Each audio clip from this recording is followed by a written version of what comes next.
San Beda tsaka LPU. So, ang maganda lang dito sa game na to, pumasok yung mga 3-point shots ng LPU, yung perimeter points nila. Okay? Yung perimeter points nila is napakalaki, kaya sila nanalo sa LPU.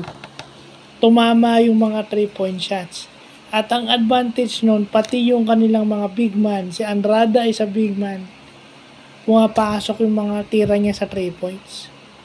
So pag nagkaklag yung sumasag yung depensa ng LPU kasi may dumadrive si Jacob Cortez, meron silang recovery eh. Merong yung kick out option nila is kahit sino, ready to shoot. Kumbaga sa salitang kanto sa basketball, kasado na sila eh. Ready to shoot na yan.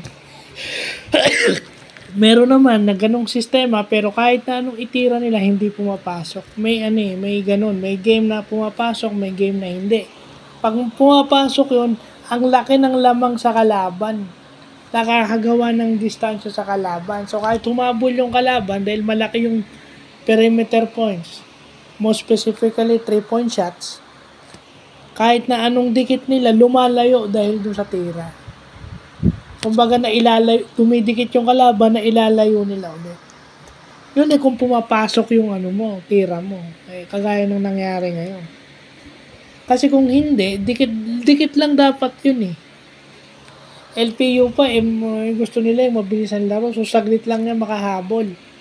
Kaso pagdating dun sa 3-point shots ng San Beda, lahat pumapasok eh.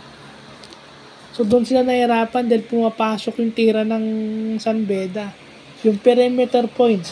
Pag yung perimeter points mo nag-click, yung 3 points na yon mahirap na. So, yun lang po.